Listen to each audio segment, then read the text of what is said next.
Hello, my name is Philip Foto, and we're here in Magalia, California today. I'm visiting with Lisa and Jason, who are staff members for Congressman Doug LaMappa. And I will be sharing my Army history with them as part of the Library of Congress Veterans History Project. And they will be video recording my story and collecting my original photographs and document proofs, offers of proof.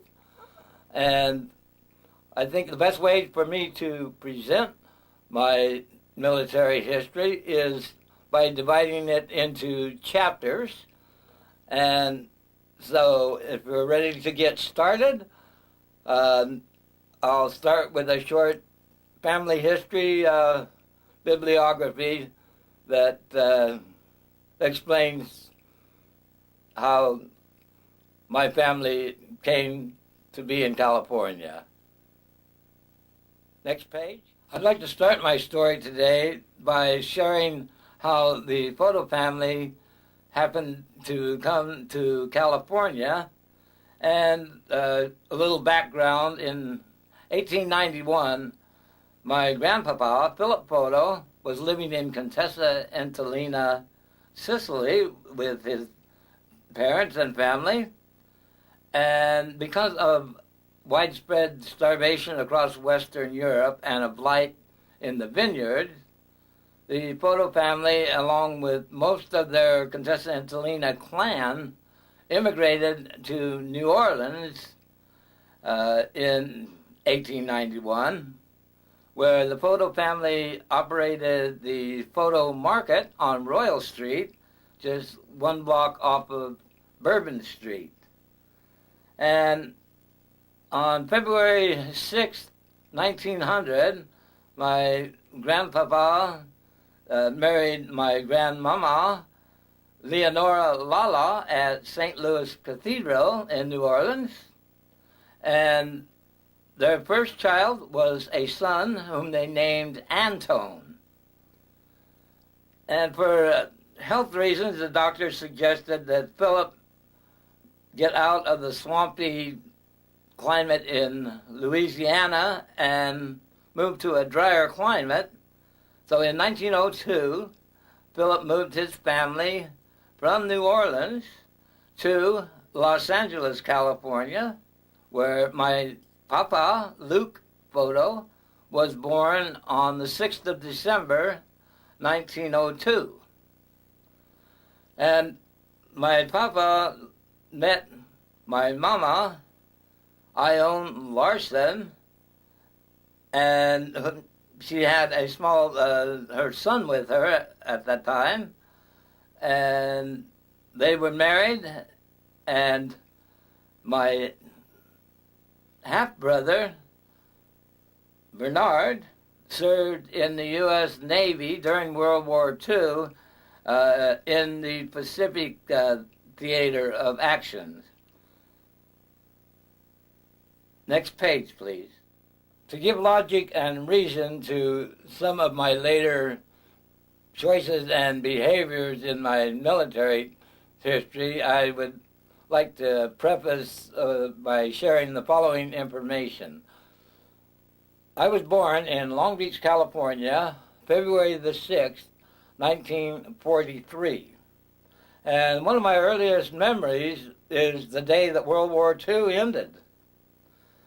In 1948, I was enrolled in 12 years of classical piano training, and in 1952, I began school at Southern California Military Academy, where I met my lifelong friend Tommy Lee, and we graduated from military school in 1957, where I enrolled in public high school at Rancho Alamitos High School in Garden Grove.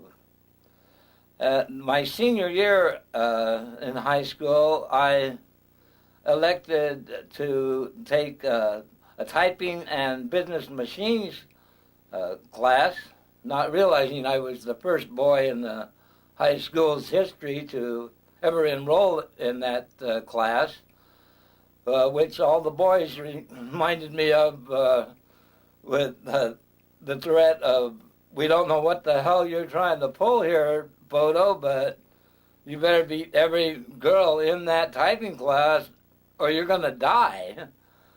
Well, I think it's important to remember that 12 years of classical piano training, my fingers were lightning fast and deadly accurate. And in the typing final, I typed 90 words a minute over 0 errors, beat all the girls, and lived to tell you about it here today. And my typing partner wrote the following in my high school yearbook: to Phil, the best typing partner a girl could have, your friend, Judy Ellis. Next chapter, please. To begin chapter 1 of my military history story, the time frame is 1964, and I'm living in Seal Beach, California, where I share an apartment with Tommy Lee, Bernie Murray, and Tom Jones at the Marina Lanai Singles Complex. Well, LBJ is drafting for his little adventure over in Vietnam, and in order to avoid the draft, Murray enlists so that he can choose his duty station and avoid Vietnam, which he enlists and is assigned to Germany. A few months later in 1964, Foto, Lee, and Jones all received greetings from the President of the United States, our draft notices, and I was ordered to report to the Los Angeles Draft Board on the 2nd of December, 1964. Next chapter. So in December of 1964, I reported to the Los Angeles Draft Board for induction into the United States Army. And at that time, Fort Ord was the training center for inductees, but Fort Ord had been closed because of a meningitis outbreak, and inductees from California were being sent to Fort Polk, Louisiana for basic training. And I arrived at Fort Polk, Louisiana in the middle of the night, so the first place that we went was to the mess hall to feed us, and that was my first experience to enjoy what they called shit on a shingle, which is toast with chipped beef and white gravy over it, and I loved it. I'm like, this is delicious. May I have some more? Now, the next day, they lined us up into 2 lines. They had the enlisted RAs in one line and the drafted USs in another line for our pre-induction interviews. And the interviewer asked me, well, Foto, what did you do before you were in the service? I said, well, I was a truck driver, Sergeant. And he said, well, you want to do that while you're here in the U.S. Army? And I said, well, sure, well, that's fine with me. So my initial MOS, Military Occupational Service, identity was as a truck driver. And I reported to my basic training company, where the sergeant of my platoon called my name out at formation and inquired, Foto, it says here that you have prior military experience? And I, yes, Sergeant, military school, Sergeant. And he said, well, okay, then you're going to be squad leader for your squad. And he gave me a little armband that had corporal stripes on it. And you can teach your squad their facing maneuvers, left face, right face, about face. And yes, Sergeant, I can do that. Well, one of the advantages to being a squad leader was that I was exempt from extra duty, which meant I didn't have to pull KP, I didn't have to pull guard duty, and I had privileges when I was off duty to visit the PX and even enjoy a beer at the EM club. So you take your squad's order for their candy bars and go to the PX, and that was good duty. So training my squad to march and learn their facing maneuvers was a bit more difficult of a task than I had anticipated. And they didn't know their left from their right until I remembered how the military school had taught me my facing maneuvers and how to march was by calling cadence.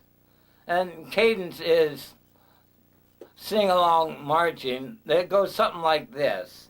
I don't know, but I've been told the streets in heaven are paved with gold. Sound off. And then the squad replies, 1, 2, hit it again, 3, 4, cadence count, 1, 2, 3, 4, 1, 2, 3, 4.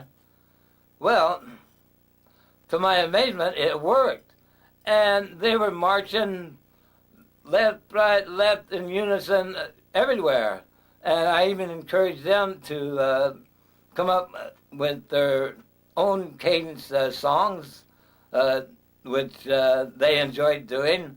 And that became a successful training for my squad to teach them their facing maneuvers. I think the movie Stripes years later with Bill Murray kind of reminded me of that time. Well, I was at the PX one day, and of course I got drafted along with my roommate and school friend Tommy Lee, and I'm at the PX when who do I run into but Tommy Lee, because he's at Fort Polk doing basic training also.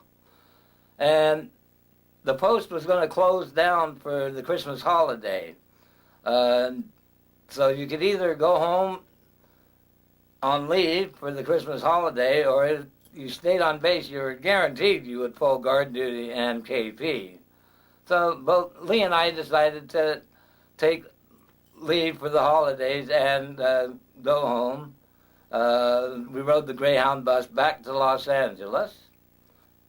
And after we enjoyed a Christmas holiday with our families, we returned to Fort Polk to complete our basic training. I graduated from basic training and was promoted to pay grade E2, which meant a raise from my initial $78 a month induction pay. And I received orders for my first duty station with the 101st Airborne to be stationed at Fort Campbell, Kentucky. So we left Fort Polk on chartered buses, and they bused us to New Orleans, where we were booked on a train to take us to Fort Campbell, Kentucky. And there was about a 6-hour layover between the bus arriving and when the train would arrive. Next chapter. So we rolled out of the station in New Orleans aboard the train and arrived at Fort Campbell at night, and checking in with the regular duty sergeant, who was unfamiliar with checking in new personnel because the company clerk had that responsibility, and the company clerk had just received orders transferring him to the mail room before he was being shipped to Germany. So the duty sergeant asked, any of you 3 truck drivers know how to type? I said, well, yeah, Sergeant, I can type. He said, well, come here, Foto, sit down. I said, okay, what do you want me to do? He says, well, I'm going to give you a typing test. That's what I'm going to do. I'm like, okay. Well, I couldn't type 90 words a minute like I did in high school, but I could still knock out about 60 words a minute with 0 errors. And the sergeant was like, gee, Foto, you really can type. We've never seen anyone type like you before. Would you be interested in being the company clerk here? I'm like, oh, I don't know, Sergeant. What do I have to do? He said, well, you have to prepare the morning report for the major, and you have to prepare any of his written correspondences and see that they're on his desk for his signature before you send them off, and bring him his copy in the morning like that. And you're exempt from duty, so you don't have to worry about KP or guard duty. And you even have private quarters. You don't have to sleep in the barracks. Well, okay, Sergeant, I'll give it a try. So, geez, I'm thinking that this Army's not going to be too bad. Now here, for the second time, my past talents and learned work performance has caused me to be exempt from duty in my Army service. So my time at Fort Campbell, though, was short-lived. Only a couple of months before I received my orders to report to the 1st Cav in Vietnam. But while I was there, I was able to streamline their filing system and upgrade all their office equipment and charm the socks off the commander. And I was in good with the sergeant was in good with the commander because he had found the company clerk, and they presented me with this letter of accommodation. This was my first duty station from basic training, and my attempt to be all that you can be. I'd like to share it with you. It says, upon the eve of your departure from this unit, I'd like to take this opportunity on behalf of this company and myself to commend you for your outstanding performance of duty as company clerk of this unit. During your service with this unit, you have at all times demonstrated a unique desire to constantly improve yourself in the performance of your work. Your attention to duty far exceeded that of your contemporaries. You made yourself available at odd hours after normal duty hours in order to render service to personnel of this unit without regard to your own personal comfort. The additional duties that you have had have been equally well performed. Outstanding service, such as yours, is seldom found in other personnel of your grade and experience. Your ability to adapt to any situation was well exhibited in preparation for our recent Inspector General's inspection. 1 week prior to the inspection, you were given the duties of company clerk when the former one had been transferred to the position of mail clerk. For your wholehearted devotion to duty, attention to detail, initiative, and organizational and managerial abilities enabled you to assume the responsibilities and perform the duties at a high degree of efficiency to obtain a superior rating on your records. The performance of your duties while company clerk was far superior to any of your predecessors. I know that you will continue to perform your duties in your new assignment in the same outstanding manner as you did here in this company. I wish you the best of luck in any future undertakings and would be most pleased to have you serve under my command in the future. Signed, John R. Jones, Major Commanding. So I left Fort Campbell, Kentucky with my orders to report to the 1st Cavalry Division in Vietnam, and they gave us some leave time to go home, say goodbye to our family and friends before I reported to Treasure Island in Oakland, and along with 5,000 other troops. They divided us up into 3 groups, and my group of 1,500 were assigned to the military transport vessel USS Gordon, and we lined up that morning to board when they chose the ship's duty personnel with the surname A through D, and we sailed out of San Francisco that day under the Golden Gate Bridge into an unusual summertime storm and some of the roughest seas I've ever seen. And you can imagine, just now we have 1,500 seasick troops. So it took a few days to get all the services working and to be able to feed everyone.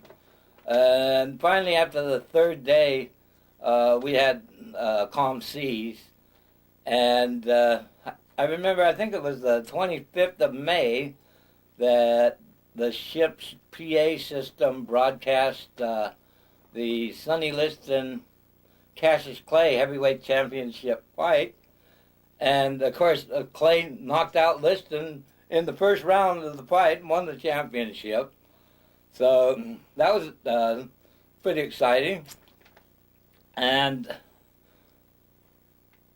the Gordon is a pretty smooth sailing vessel at 24 knots with its twin diesel engine screws. But we've been sailing for over 3 weeks and haven't seen any land.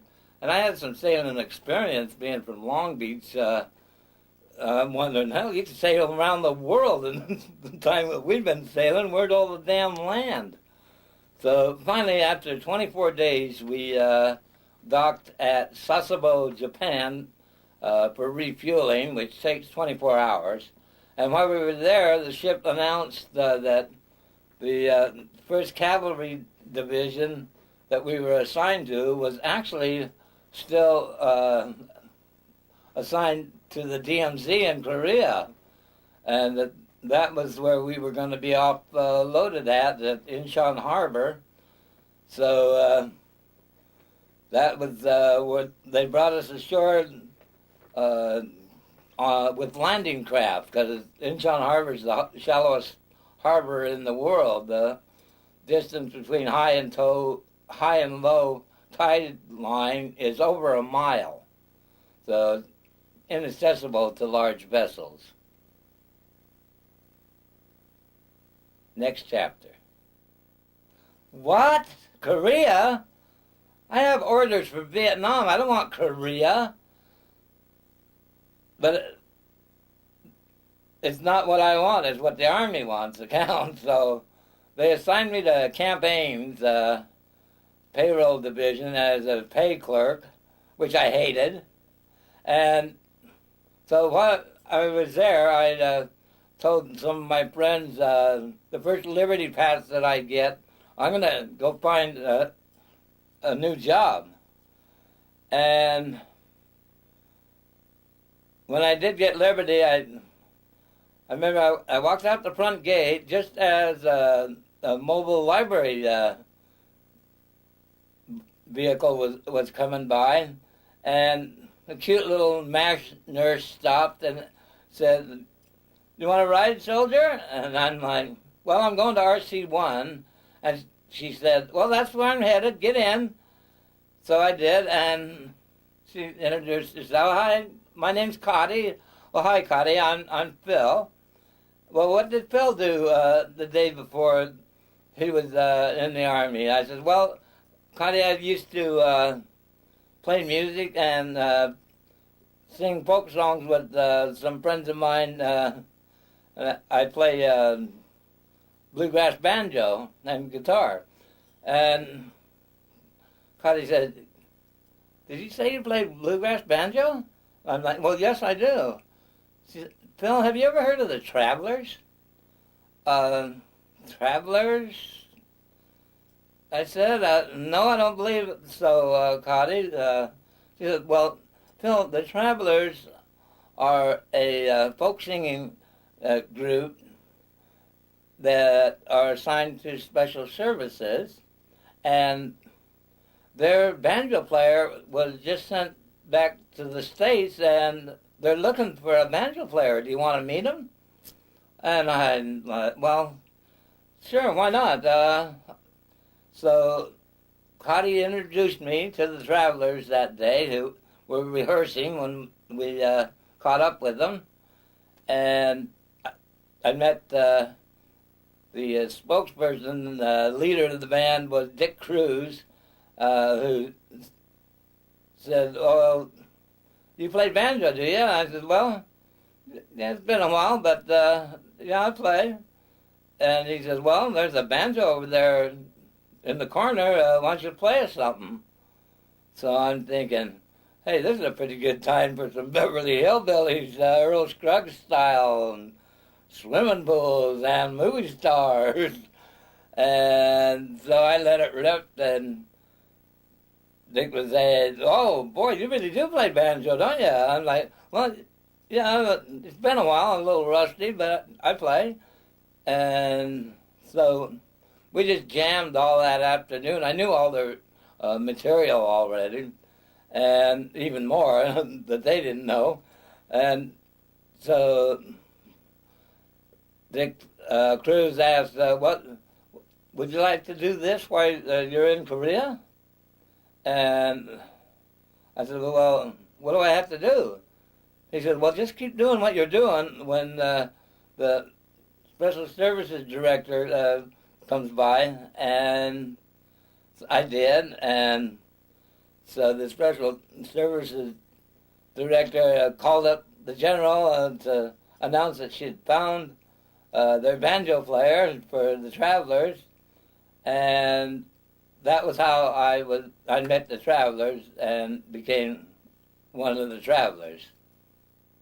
During the time that I was assigned duty as banjo, guitar playing vocalist with the Travelers, I had the opportunity to be involved in over 200 performances with the Travelers, and also radio and television, to the point that we were recognized whenever you're on television.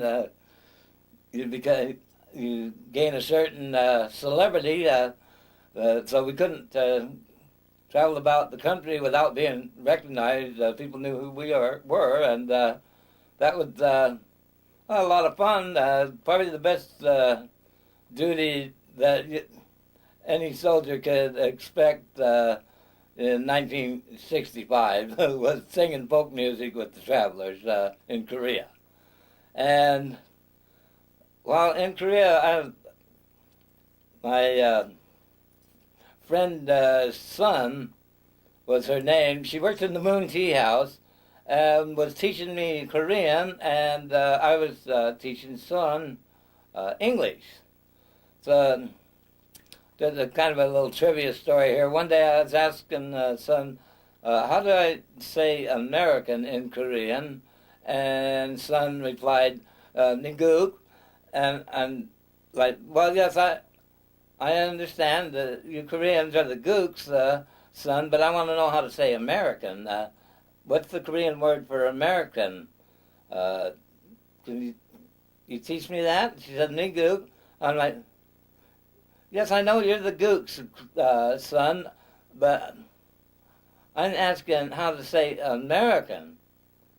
And Son says, "Bill, I tell you 3 times now the Korean word for American is migook. And I'm like, what? The way you say American in Korean is migook. You mean we're the gooks? Oh my God. And one day I was had a Liberty Pass. I was going to meet son in Seoul at the American resort. Walker Hill was the name of it. So I was riding the what we call the kimchi bus. It was the local transportation. And when I was in military school with Tommy Lee, we had a kid gang that was called the Bedazers, and we had a secret whistle to identify one another with. And I'm riding the bus, and I think I hear the whistle. I turn around, I look, because I'm in the front of the bus, I look, no, just Koreans. And then I hear it again, and I turn around, and still, I don't see only Koreans. And finally, the third time, and I look around, and with a big smile, here's Tommy Lee in the back of the bus. Just by chance, we happened to meet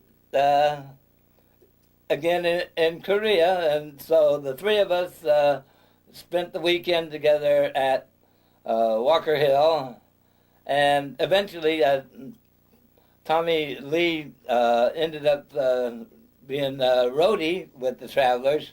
And he would go around like our advance man, and with my camera, I had a Canon 35 millimeter camera with no film in it.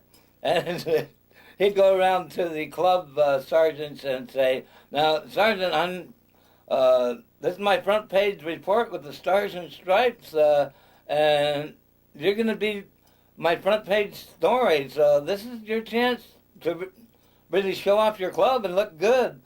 And to do that, you want to make sure that the Travelers, that my boys have nothing but the finest, all the finest food, finest drinks, and he would take his camera and say, now let's see, let's get some shots of you over here by the bar, and okay, hold it, and no, there's no film in the camera, and just charm the socks off of them so that we got all the best that they had to offer.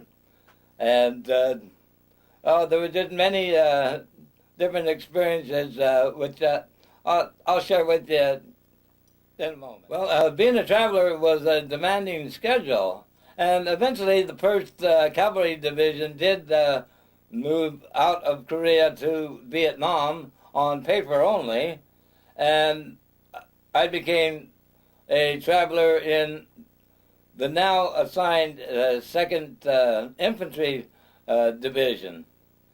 And some recent email memorabilia and trivia between Dick Cruz and myself, I would like to share with you to show what our schedule was like. I wrote Dick saying, and the Travelers also performed 4 command performances.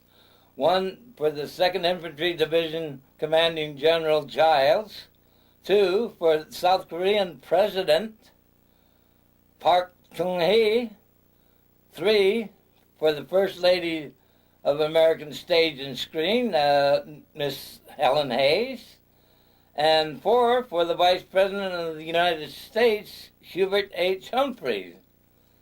Also, a shared memory by Traveler Dick Cruz, quote, just recalling the trip to Gwangju brings back memories of us, 1, trying to get the right train to Gwangju in the Seoul train station, 2, singing on the train and being chewed out by an elder Korean for disturbing his rest, and 3, drinking scotch that was so strong that it ate the bottoms out of the cheap-ass paper cups that we were using to drink from. And he also wrote, being flown back to Division headquarters in the general's plane so as to be there on time to sing for Vice President Humphreys at the general's mess. We were somewhere near Wonju at the time, and it looked like we wouldn't be able to do that gig, but we did. And I shared this memory with Dick Cruz. Yep. Or how about this one? Remember the night our Korean driver Jack got lost in the pea soup thick fog and drove us past a border checkpoint with two North Korean AK-47 armed guards into North Korea for about 45 seconds. Then, bam, big U-turn, past the two AK-armed North Korean guards again, and back into South Korea before anyone could react. Damn you, Jack. You better watch where the hell you're driving, okay? Our unauthorized trip to the PRK. And other memories by Dick Cruz wrote, quote, becoming official mountain men on Kwangwado Island by drinking the concoction of a shot of nearly everything on the bar and keeping it down at least until you made it to the door to puke it into the deep gully just outside. All the while keeping an eye on North Korea from their observation point. 2, singing our songs to a half dozen men on a mountaintop at a Hawk missile battery, and for thousands on our tours of universities in the Seoul area. And Cruz goes on to write, I still feel that our show at Seoul American High School was about the best that we did all year because the audience response was better.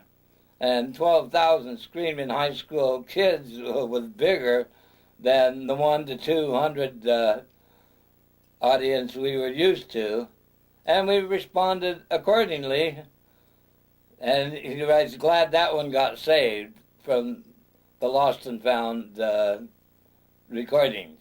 During my tour of duty in Korea, I was promoted to pay grade E3, PFC was the rank, and in March of 1966, I received orders reassigning me to Fort Sill, Oklahoma. But before I left Korea, I received this letter of commendation, which I'll share with you. It's dated 1 March 1966, and reads as follows. At this time, I wish to express my appreciation for the outstanding manner in which you performed your duties while with the 2nd Infantry Division travelers. The task of entertaining is oftentimes tedious and time-consuming, yet you always gave unceasingly of your time and efforts to ensure that this phase of our mission was accomplished.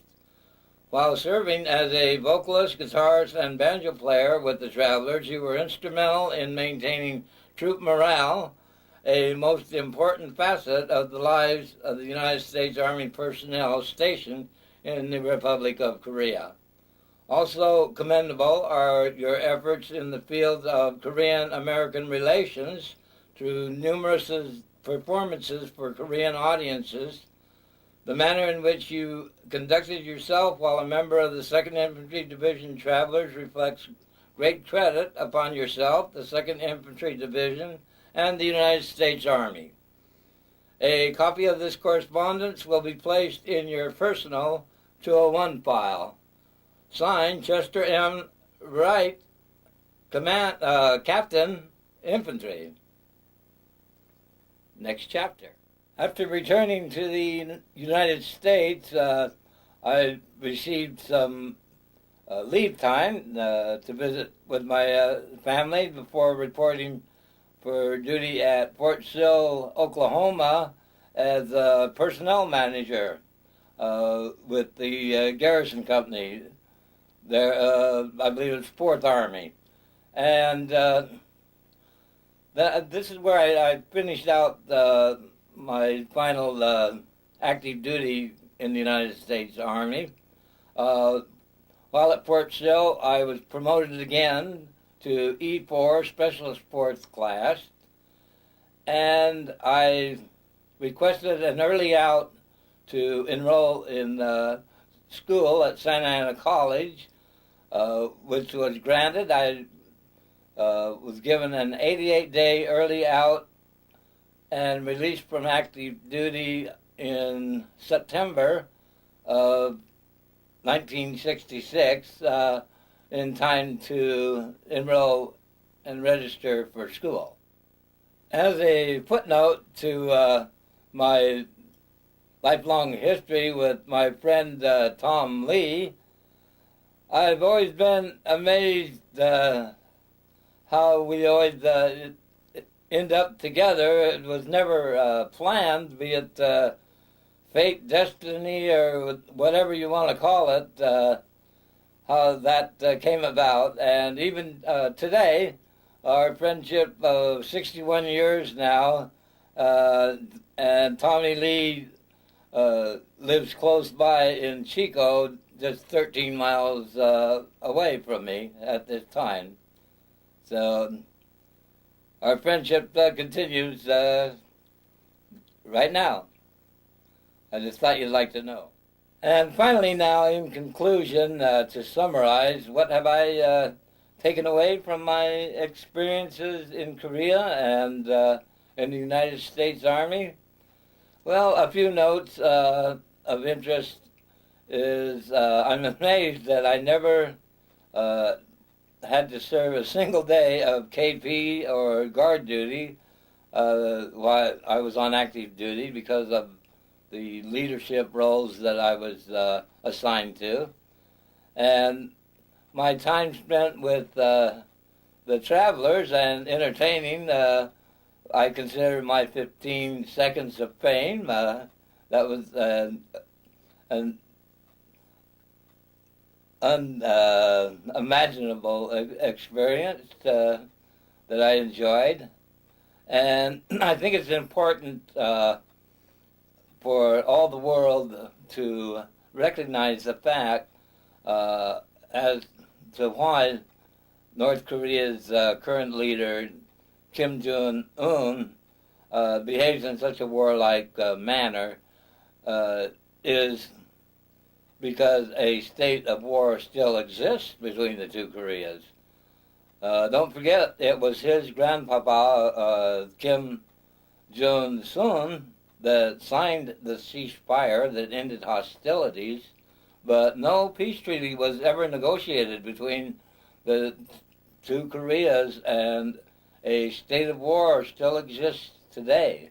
It's unfortunate that the world's attention and focus shifted to other priorities at that time when the ceasefire was signed, because I believe that's the whole point between the North behaving in a warlike manner, is to force the world to recognize that there needs to be a peace treaty negotiated between the two Koreas before there can ever be a real peace. And then I believe North Korea will come peacefully into the world community. So it's been a pleasure for me to be able to share my military history with Congressman LaMoffa's staff, Lisa and Jason, here today, and with you viewers. And just some of the best memories that I enjoyed today come from my service in the United States Army. Goodbye.